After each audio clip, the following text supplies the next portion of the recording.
What's up, Ober Sports? Jacob Ober here. So recently, I was on Twitter, and I came across an article from Brandt, who is an NFL.com writer and former Dallas Cowboys vice president of player personnel from 1960 to 1989. And he had, in this article, a list of his top 16 quarterbacks of all time. And it was one of the worst lists I've ever seen for any top 10 quarterbacks or top 20 quarterbacks of all time ever. Like, I felt so... It was just so bad that I felt like I needed to make a video on it, telling everybody that it was bad. Like, it was... Just commenting, replying to him on Twitter just wasn't enough. I feel like I need to make a video like this, and I have, and I'm going to. And I'm going to go through the list here of the 16 quarterbacks and go one by one, and the ones that I really object to, I'm going to talk about.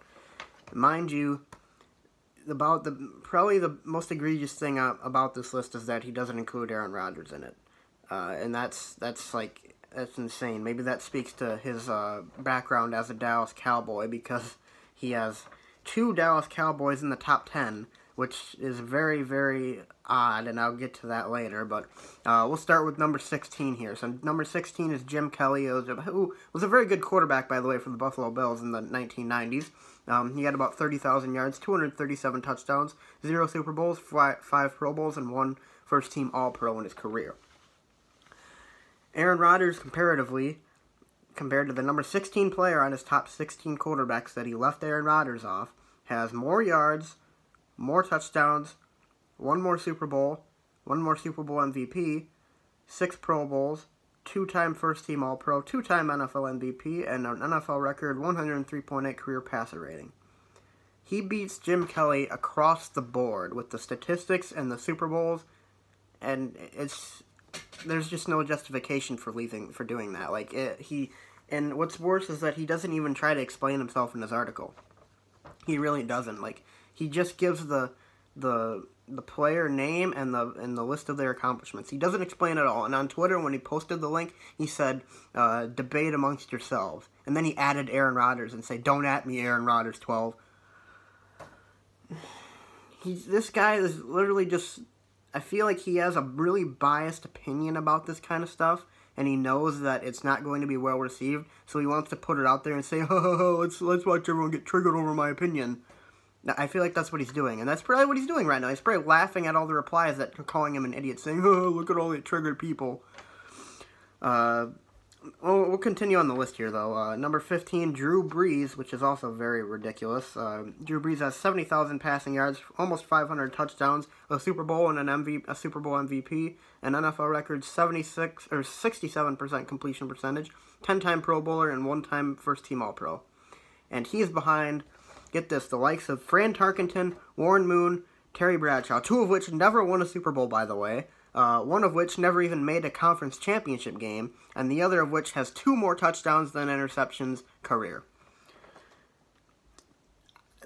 I don't know. I don't know how to explain that, because he just doesn't even give a reasoning. I mean, like, I would create a counter argument to that if he had like a reasoning, but he doesn't. He just puts it out there because he probably knows he's wrong, and he has no actual reasoning for leaving Aaron Rodgers off the list and putting Drew Brees that low.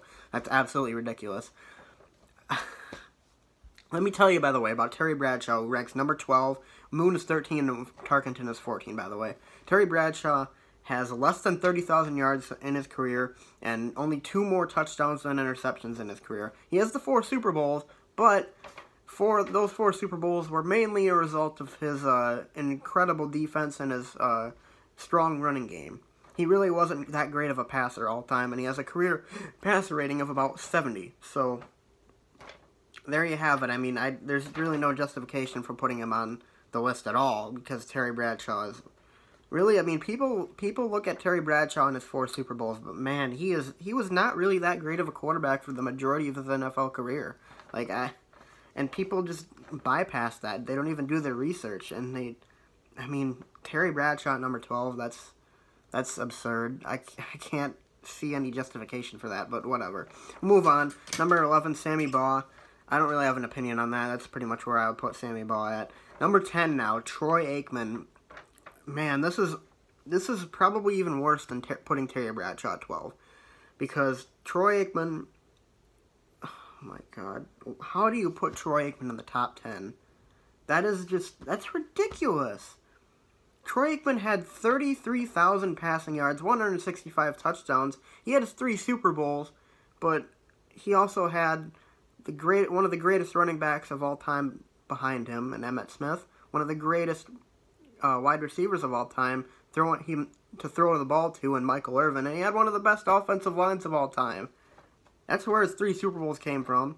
Never won an NFL MVP, 6-time Pro Bowler.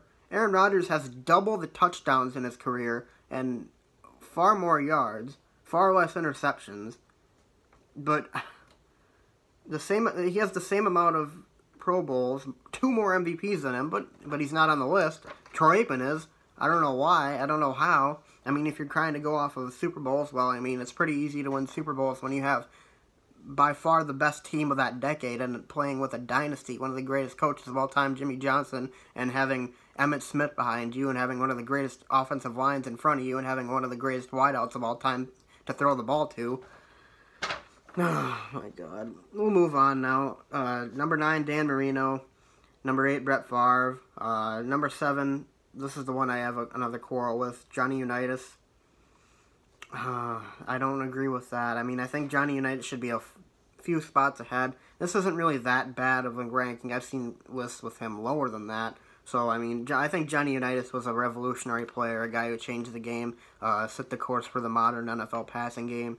He was a guy ahead of his time, so I think he should be higher. Number 6, though, Rodgers Staubach. I don't even think Rodgers Staubach's top 10. I don't even think he's better than Aaron Rodgers, but yet he's sitting here at number 6 while Aaron Rodgers isn't even in this guy's top 16. Rodgers Staubach didn't play enough, in my opinion, to be a top 10 quarterback. He was a great quarterback. He served in the Navy too, which is what cut his career short. But I mean, he doesn't have the stats. He has 2 Super Bowls, but I mean, he just doesn't. He didn't play long enough. He doesn't have the longevity. I mean, if he played a few more seasons, won a Super Bowl more, and got over 30,000 yards, I mean, you might have a case there, but you don't right now. You don't have a case with how little he played to put him at number 6. And it probably speaks to him being the vice president of player personnel for the Dallas Cowboys from 1960 to 1989. That's probably why Troy Aikman is number 10. That's probably why Rodgers Staubach is number 6. And that's probably why Aaron Rodgers is off the list, because this guy is a Cowboys lover. He loves the Cowboys. He used to work for them. So, of course, he's going to put 2 Cowboys players in the top 10 and leave Aaron Rodgers off the list, because Aaron Rodgers has owned the Cowboys in the past 5 seasons. Number 5, John Elway. I think John Elway is overrated. I don't think he's a top 10 quarterback of all time, but he was pretty clutch, and he has 300 touchdown passes on his career, so, I mean, that's not really that terrible of a thing right there. But number 4, we'll move on, Otto Graham.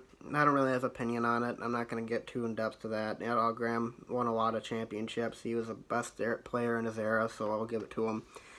Number 3, Joe Montana. I think Joe Montana's a little overrated, in my opinion. He played in a quarterback-friendly system. He had the greatest wide receiver of all time to throw to, a great running back in Roger Craig, a great defense headed by Ronnie Lott. He was a guy who had a great team around him. Not saying he's a bad quarterback, but I think people overrate him just a little bit. Peyton Manning at number 2. Yeah, you could interchange that. Number 1, you guys know how I feel about Tom Brady, but it's Tom Brady. I really feel like people give too much credit to the Super Bowl championships. I mean, because winning a Super Bowl is a team achievement. It's not something that you use to judge individual, like, how good you are of an individual player. People do that a lot. They say, oh, this guy has more Super Bowls, so he's a better player. It could mean he has a better team around him, too. I mean, look at guys like Trent Dilfer. Like, Trent Dilfer was a terrible quarterback, or mediocre at best, and he won a Super Bowl with the Ravens because that team was so amazing. Same with Troy Aikman. I mean, Troy Aikman, now, of course, Troy Aikman isn't a Trent Dilfer type player, but I mean, he rode the coattails of that team and won 3 Super Bowls because of it. So, I mean, it's like the list doesn't even have any sort of justification at all. It's just like it's so poorly researched, I feel like. I mean, I'll link the article so you guys can read it. Or you're not even going to read anything. You're just looking at a list with the players' accomplishments on it. But it's really something. I can't believe that this guy's opinions. I mean, he doesn't even give an opinion. He just ranks them, and then he says, "Sorry, Aaron Rodgers, you're not on the list." In the tweet, like what? I don't know anymore, guys. I don't know. This is ridiculous, and this debate's gonna go on for eons, and you're never gonna get a clear-cut number one. I mean, people still debate the Tom Brady thing. I do too. I don't think he's the greatest of all time, but that's a debate for another day. I'll actually make a video, hopefully, in the next few weeks, detailing my top 10 quarterbacks of all time. So stay tuned for that. But in the meantime, guys, I hope you liked this video. Be sure to leave a like and subscribe, and well, I'll see you guys next time.